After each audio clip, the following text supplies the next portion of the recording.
ఎదురుగానే తాబేళ్ల పార్క్ కూడా మనకి తారసపడుతుంది. అయితే ఈ తాబేళ్ల పార్కులో మహావిష్ణువు రెండవ అవతారమైన కూర్మావతారం అనగా తాబేళ్లను పెంచుతున్నారు. వీటికి మనం తోటకూర, బియ్యం లాంటివి మనం మేతగా వేయచ్చు.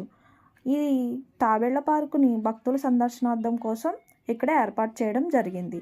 పదండి గుడిలోకి వెళ్ళి దర్శనం చేసుకుందాం. ఈ గుడి భారతదేశంలో ఈ మాదిరిగల దేవాలయం ఇదొక్కటే. ఈ గుడి మొత్తం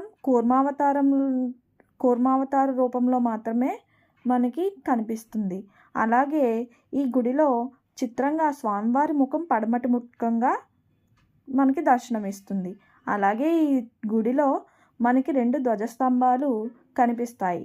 ఈ 2 ధ్వజస్తంభాలు అనేవి భారతదేశంలో అతి తక్కువ వైష్ణవ